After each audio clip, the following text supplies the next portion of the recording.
तो hello and welcome friends, स्वागत है आपका इस नई वीडियो में। आप लोग इसकी स्क्रीन पर देखिए, आप लोग समझ ही गए होंगे कि आज का जो टॉपिक है हमारा वो पढ़ाई से थोड़ा अलग होने वाला है, मतलब कि पढ़ाई से भी थोड़ा कहीं ज़्यादा इंपॉर्टेंट होने वाला है। तो टॉपिक क्या होने वाला है आपको यहाँ पर दिख रहा होगा कि हमको बोर्ड एग्जाम में जो हमारे बोर्ड एग्जाम जो शुरू होने वाले हैं 22 फरवरी से, या फिर कुछ बोर्ड में अभी तक शुरू भी हो गए, जैसे बिहार बोर्ड या फिर कई बोर्डों में एग्जाम इस समय चल रहे हैं। तो वहाँ पर क्या है कि अगर आप ये सब चीज़ें जो हम बताने जा रहे हैं आप नहीं लेके जाते हो, तो ये जो लाइन लिखी है आप पढ़ रहे होगे कि अगर ये सब नहीं लेगा तो फेल हो जाओगे। ये लाइन क्यों लिखी गई है कि आपको सेंटर में प्रवेश ही नहीं दिया जाएगा।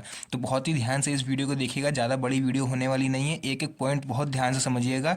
अपना एक्सपीरियंस आप लोग को बता रहे हैं कि क्या क्या लेकर जाना चाहिए, क्या क्या लेकर नहीं जाना चाहिए। तो चलिए अपनी वीडियो को हम जल्दी से स्टार्ट करते हैं। देखिए यहाँ पर सबसे पहले जो आपको लेके जाना है वो आपके पास होना चाहिए, सभी को पता होगा कि हमारे पास सबसे पहले जो होना चाहिए वो होना चाहिए एडमिट कार्ड। सबसे पहले तो ये, अब ये इसको लेके आप लोग स्किप मत करिएगा कि भैया ये तो बेवकूफ़ी वाली चीज़ बता रहे हैं। तो एडमिट कार्ड होना चाहिए, लेकिन इसमें भी बहुत चीज़ें शर्तें होती हैं। पता है इसमें क्या होना चाहिए?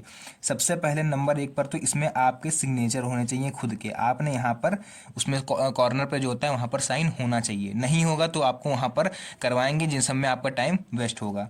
फिर इसमें और इसके अलावा क्या होना चाहिए, जो स्कूल की मतलब प्रिंसिपल सर की जो मोहर होती है वहाँ पर मोहर, नहीं तो प्रिंसिपल सर के साइन होने चाहिए, या फिर स्टंप जो भी होता है आप लोगों के एडमिट कार्ड पर वो सब होनी चाहिए। कहने का मतलब है सिग्नेचर या फिर स्टंपिंग, दोनों में से कोई एक चीज़ आपके कॉलेज की तरफ से एडमिट कार्ड पर होना चाहिए। तो अगर ये दोनों चीज़ें नहीं होंगी आपके एडमिट कार्ड पर तो आपको सेंटर में प्रवेश नहीं देंगे, ठीक है। उसके बाद देखिए यहाँ पर दूसरा पॉइंट क्या है। दूसरा पॉइंट बहुत ध्यान से समझिएगा। सबसे पहले आप देखिए एग्जाम का हॉल में तो हम इंटर कर गए, एडमिट कार्ड हमने दिखाया, चेकिंग हो गई, हम लोग इंटर कर गए अंदर, ठीक है। तो बाकी जो अपना जूते वूते का सीन होता है, बहुत लोग कहते हैं जूता नहीं पहन के जाना, तो वो सब बेवकूफ़ी वाली बातें हैं। आपको कोई जूता वहाँ पर नहीं उतरवाता है। चेकिंग के टाइम भले अगर आप लोग से चेक करा तो उन्होंने उतरवा के देख लिया, लेकिन वापस आप लोग को पहनने को मिल जाता है, ठीक है। अब देखिए क्या है, सबसे पहले जो यहाँ पर अब आप लोग को अंदर लेके जाना है, जब मान लीजिए आप पेपर देने बैठ गए तो वहाँ पर क्या होने चाहिए, आपके पास दो ब्लू पेन होने चाहिए। ध्यान से देखिएगा, अपना एक्सपीरियंस बता रहे हैं आप लोग को। दो ब्लू पेन और यहाँ पर दो ब्लैक पेन होने चाहिए, मतलब कि दो काले पेन और दो नीले पेन। अब पेन भी कैसे होने चाहिए, पेन में भी कई चीज़ें होती हैं। पेन में ये होता है कि आपके पास डॉट पेन होना चाहिए। कहने का मतलब है बॉल पॉइंट पेन जो होते हैं डॉट के। आपको एक पेन दिखा रहे हैं, अगर इस तरह का भी आपके पास पेन हुआ तो भी चलेगा। जैसे ये आपको दिख रहा होगा यहाँ पर एल्कॉस साइन लिखा हुआ है, ठीक है। इस पारदर्शी टाइप के पेन जो होते हैं ये डॉट वाले पेन होते हैं। बाकी आपके हिसाब से जैसा भी आपको अच्छा लगे, लिंक स्टार लाइन भी बढ़िया रहेगा। लेकिन कौन सा पेन नहीं लेके जाना है आपको, जेल पेन बिल्कुल भी यूज़ नहीं करना है बोर्ड एग्जाम में, ठीक है।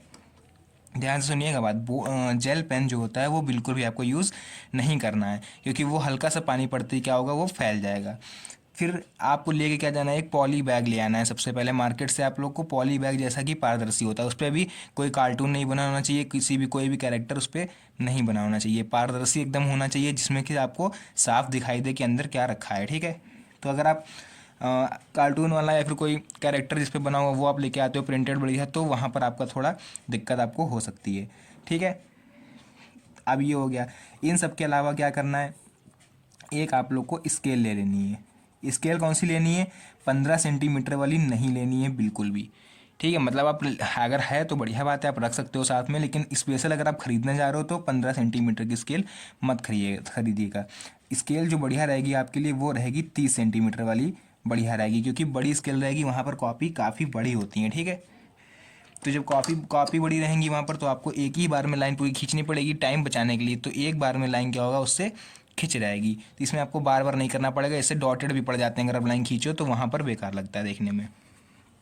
फिर देखिए सबसे इम्पोर्टेंट टॉपिक जो है वो अब होने वाला है। मान लीजिए आपके बोर्ड एग्जाम में कोई डायग्राम आ गया बनाने के लिए। डायग्राम आता ही है, जैसे फिजिक्स वगैरह हो गया, केमिस्ट्री हो गया, तो वहाँ पर आप लोग को डायग्राम बनाना पड़ता है, ठीक है। केमिस्ट्री में जैसे कोई औद्योगिक विधि का आ गया कि मान लीजिए हैबर विधि है ना, और ओस्टवर्ड विधि, या फिर फिजिक्स में भी कोई डायग्राम वगैरह आ गया तो आपको बनाना पड़ेगा। तो डायग्राम किससे बनाना है, तो डायग्राम तो पेन से तो आप लोग को बिल्कुल भी नहीं बनाना है। वहाँ पर क्या होगा कि आपके नंबर मिलने वाले होंगे तब एग्जामिनर काट लेता है।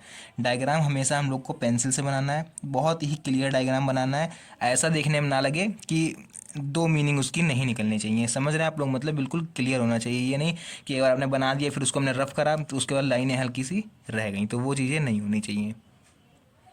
ठीक है। फिर उसके बाद क्या है कि बहुत बच्चों का ये सवाल रहता है कि क्या सर हम स्टेपलर लेके जा सकते हैं बोर्ड एग्ज़ाम में। तो स्टेपलर जो होता है, हम आप लोग को बता दें कि स्टेपलर आप लोग को बोर्ड एग्ज़ाम में ले जाने के लिए बिल्कुल भी अलाउ नहीं है। स्टेपलर आप लोग ले जाओगे तो वहाँ पर कापी में आप अपनी तरफ से छेद कर रहे हो एक तरह से, तो वो बोर्ड बिल्कुल भी अलाउ नहीं करता है। अगर आप उन को A copy, B copy, C copy जिसकी भी ज़रूरत पड़ती है तो वहाँ पर उसके लिए आपको थ्रेड वगैरह जो धागा होता है वो कॉपी बांधने के लिए आप लोग को मिलता है, जिससे आप लोग उसी से कॉपी जोड़ेंगे। ठीक है। इसके अलावा अपने पास से आप आलपिन स्टेपलर वगैरह उसमें कुछ भी नहीं लगाएंगे, ध्यान रखिएगा बोर्ड एग्ज़ाम में। ठीक है। तो ये सब चीज़ें हमारी क्लियर हुई। अब देखिए सबसे मोस्ट इंपॉर्टेंट जो अभी तक आप लोग इसका वेट कर रहे थे, मेन जो चीज़ है क्या है कि आप लोग को क्या लेके जाना है अपने साथ में, आधार कार्ड आप लोग को हर हाल में लेके जाना है।